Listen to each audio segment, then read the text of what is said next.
જો મને છે ને કેશુરભાઈ ભૂટકી ગયા છે, એ જનરલી વિડીયો બોલતા હોય ભૂટકી ગયા, તો એ મને ભૂટકી ગયા છે.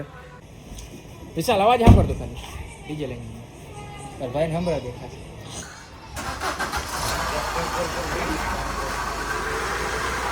ઓઇલ પાણીની જરૂરિયાત લાગે છે. એસી નું બેરિંગ ખરાબ છે કેશુરભાઈ. આટલી ગાજ ન અમાર ઘરે વાઇબ્રેશન આ તો ઓલો ગયા ને ઉપર ઊભી હોય ને તો ખબર ન પડે બાજુ શું કામ ભાઈ તમે શું છેડખાની કરો છો?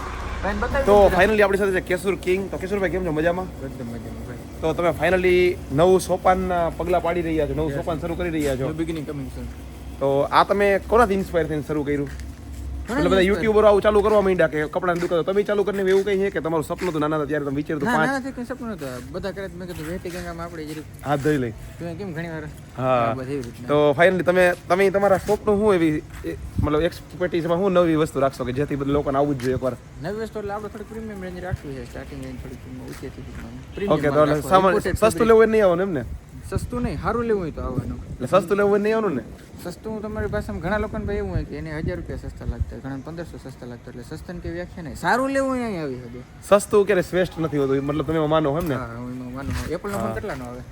હા, એ સાચી. નવો કેટલા? હા, મતલબ કે જેને સ્પેશિયલી છે ને એક્સક્લુઝિવ ને એક્સપેન્સિવ વસ્તુ લેવી હોય ને, એટલે હાવ કે એક્સપેન્સિવ હોય નહીં, નોર્મલ પીપલ લઈ શકે. એવું નહીં કે આપણે અને 5000 10,000 એવું. એની પછી નેક્સ્ટ બીજી બ્રાન્ચ ક્યારે કરશો ને કયા સિટીમાં કરશો? તમારા સપના મતલબ કે આગળના ભવિષ્યના કે આપણે એકવાર એક બ્રાન્ચ ચાલુ કરી, બીજી બ્રાન્ચ અમદાવાદ, પછી મુંબઈ, પછી દિલ્હી, જુનાગઢમાં.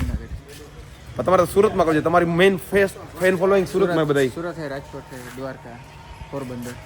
ત્યાં નેક્સ્ટ બ્રાન્ચ ત્યાં છે. અને તમે કદાચ ત્યાં શોપિંગ માટે આવી તો તમે જ બેસશો કે ત્યાં ભાઈ બેઠા ના બીજા ભાઈ તમારા જેવા ડિસ્કાઉન્ટ વધારે માંગી લે ને એટલે ઓકે. અને બાકી બધા વિડીયો પડીને ખાલી સેલ્ફી પડીને વ્યાજ એટલે ઓકે. તો શું કહે, કેવું લઈ ગયું અમારું ગામ મુંજકા તમને?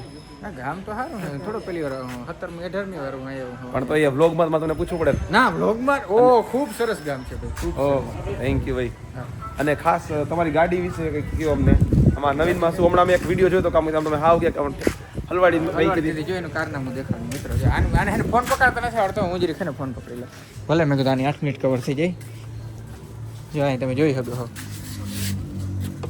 ના નોર્મલ સ્ક્રેચ છે, બીજું કઈ નથી. હું સ્ક્રેચી છે પણ એમાં કઈ બહુ એટલું વધારે આખે આખું. બાકી બીજા યુટ્યુબરના મેં વિડીયો જોયા કે એની ગાડીને ટોટલ લોસ સુધી પહોંચાડી દીધી, તમે ખાલી આટલું સ્ક્રેચીસ જ કર્યો છે. એટલે મારો પ્રયત્ન તેવો જ હતો. મેં કીધું હું એવી રીતના વાયરલ થઈ જાઉં, પણ અફસોસ એવું કંઈ થઈ ના થઈ ગયું. એટલે વાયરલ કરવા માટેનો એક તિકડમ. ના તિકડમ તો ના, એમ તમારે જેટલી ઇન્સ્પાયર નથી થયું, નેચરલી જ હતું, સમજણ.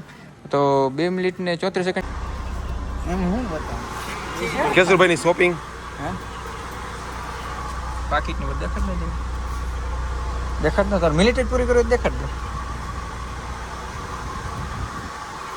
હાલો વેલા પાછા આવજો અને હવે તમારા દુકાને મળીએ, તમારા શોરૂમે મળીએ આપણે હવે પાકું. ફાઇનલ આવવાના અમારેથી 100 કિલોમીટર થઈ.